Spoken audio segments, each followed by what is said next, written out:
BCB প্রাঙ্গণ একেবারে কর্মচঞ্চল, যদি বলি ব্যস্ততার অভাব নেই বিসিবিতে এই মুহূর্তে, কেননা বিসিবি ইলেকশন, আপনারা সবাই জানেন যে ইলেকশনের সময় ঘনিয়ে আসছে।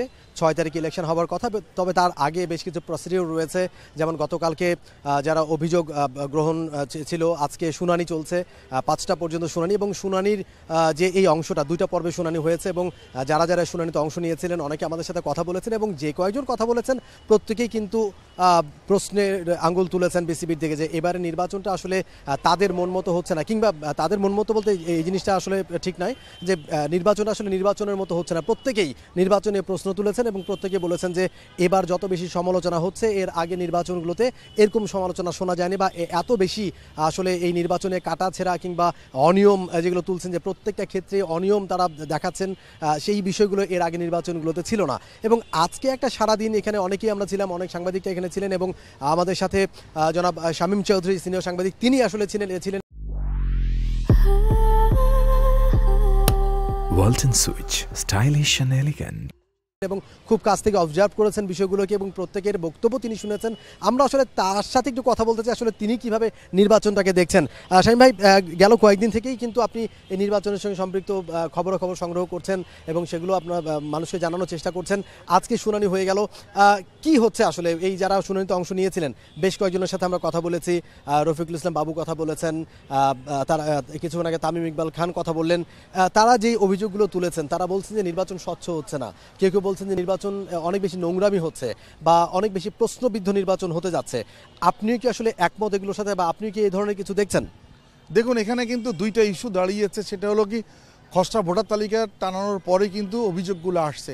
এই খসড়া ভোটার তালিকায় আপনার 15টি ক্লাব না থাকাকে ঘিরে প্রশ্ন উঠেছে। আর একটা হচ্ছে যে বিসিবির সাবেক যে সভাপতি, উনি আপনার কাউন্সিলর ফর্ম পূরণ করে যে ক্রিকেট বোর্ডে জমা দিয়েছেন, সেইখানে টাইমটা লেখা আছে যে 6টা পর্যন্ত জমা দেওয়ার কথা ছিল, ওনার সময়টা সেখানে 8টা 30 দেখানো হয়েছে।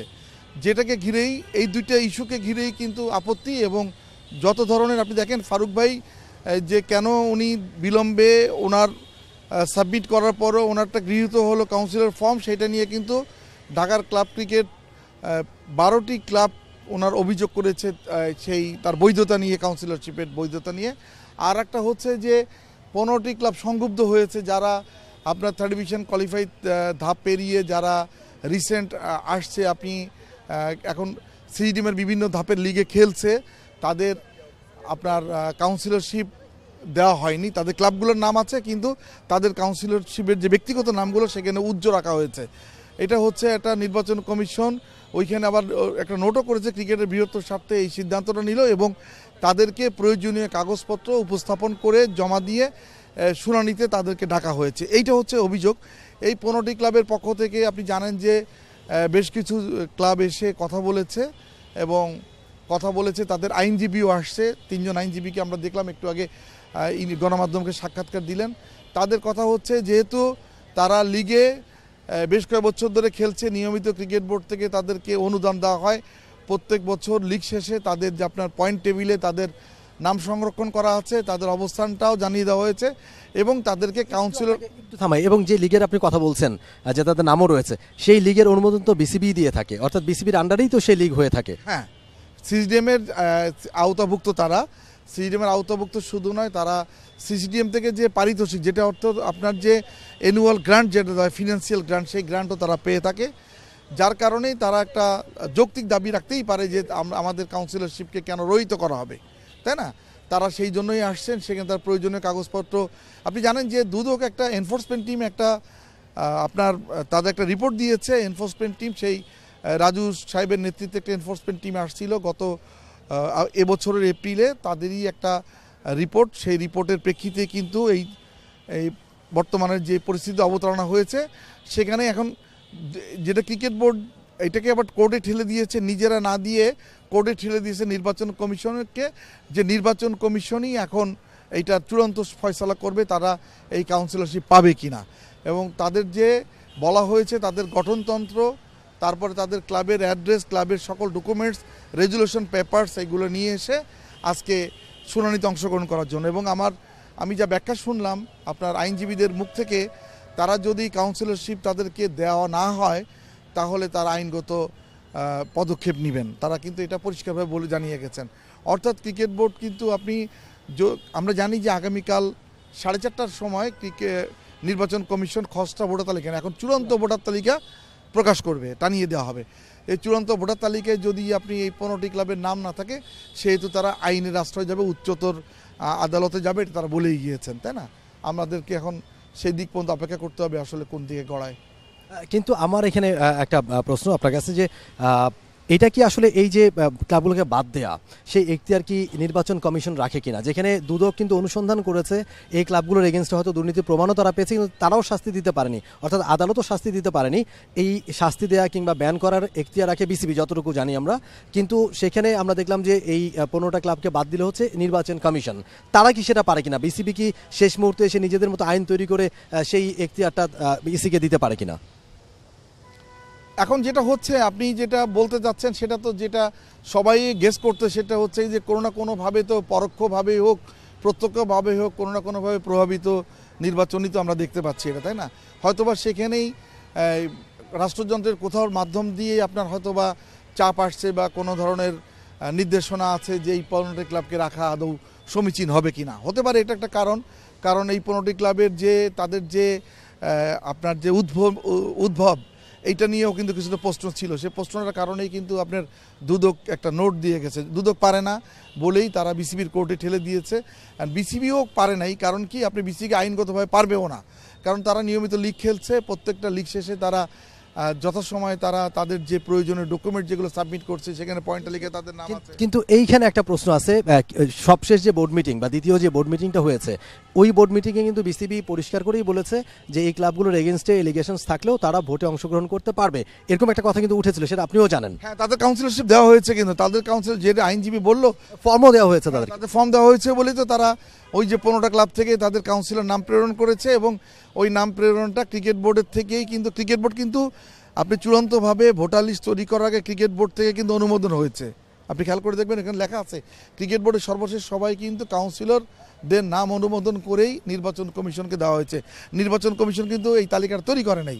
কিন্তু এরপরে আমরা যেটা দেখলাম যে নির্বাচন কমিশন থেকে যেইটা আপনার নোটিশ বোর্ডে টানানো হলো, সেখানে 15টি ক্লাবের নাম নেই। এটা তো প্রশ্ন, এই জায়গাটাই ঘিরেই আপনার প্রশ্ন, জনমনেও প্রশ্ন তৈরি হয়েছে সর্বসাধারণের মধ্যে। তামিম একটা ভালো যুক্তি দেখিয়েছেন যে এই 15টা ক্লাবে কিন্তু অ্যারাউন্ড 300 জন ক্রিকেটার খেলেন। এখন এই 300 জন ক্রিকেটারের কী হবে যদি 15টা ক্লাব না থাকে?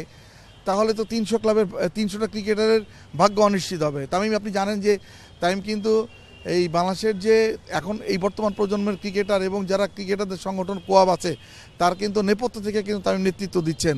হ্যাঁ, তামিমের নেতৃত্বেই কিন্তু পেছন থেকে কিন্তু আপনার নির্বাচনের মাধ্যমে আপনার একটা নতুন কমিটি কয়দিন আগে গঠিত হয়েছে।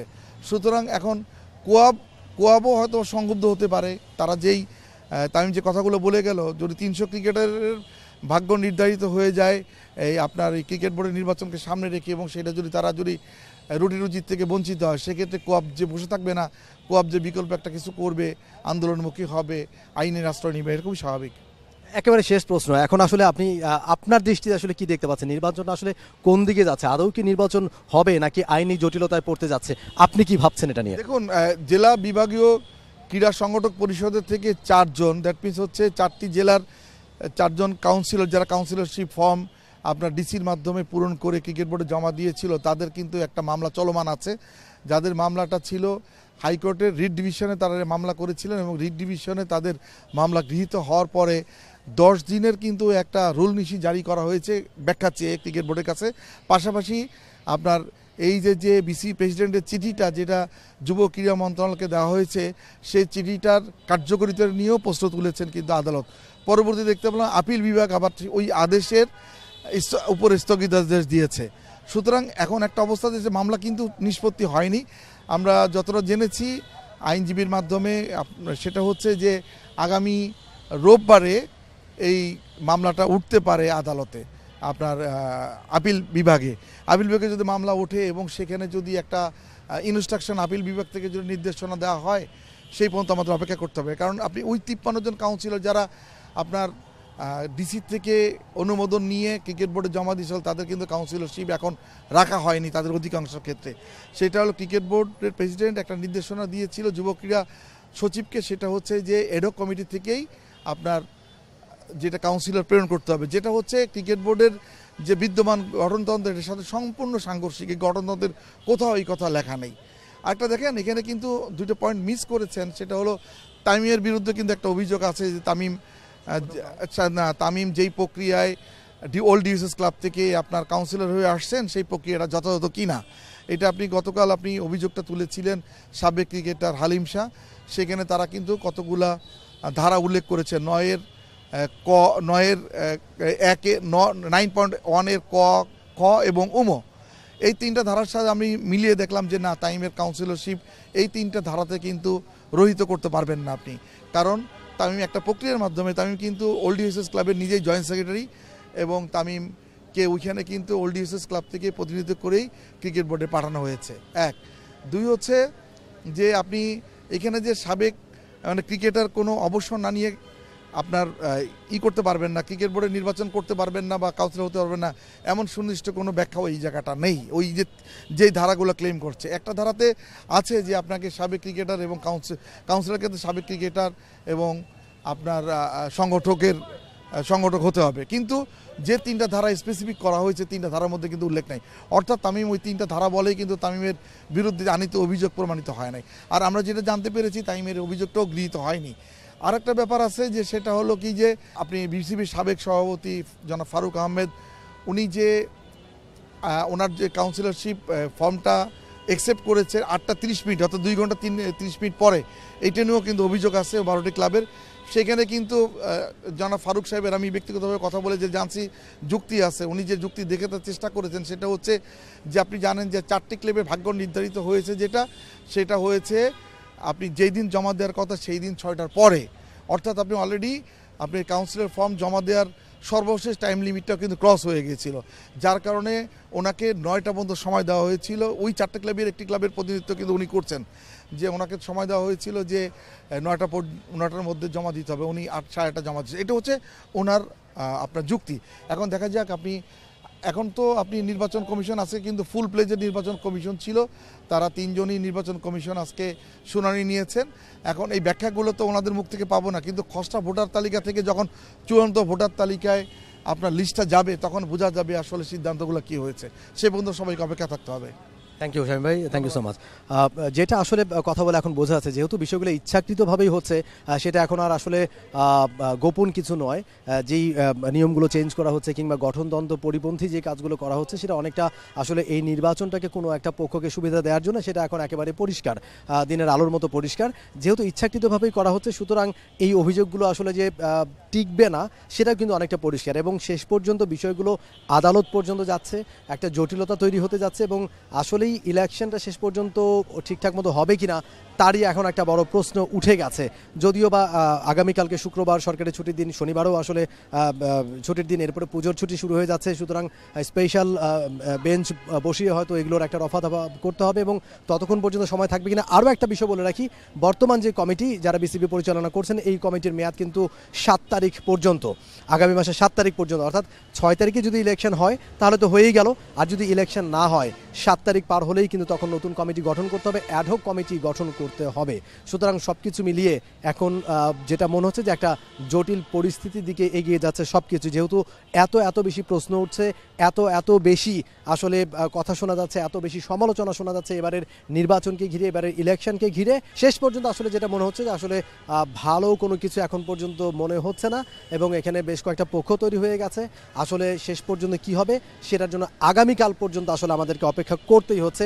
আগামীকাল চূড়ান্ত ভোটার তালিকা প্রকাশ করবে নির্বাচন কমিশন, এবং তখনই আসলে জানা যাবে যে কোন পক্ষ বা কারা কি সিদ্ধান্ত নিচ্ছে, কোন দিকে হাঁটছে, কারা আসলে আদালতের শরণাপন্ন হতে যাচ্ছেন, সেই বিষয়গুলো আসলে তখনই জানা যাবে। For more updates, subscribe to our YouTube channel and click on the bell icon. Follow us on Facebook and Instagram.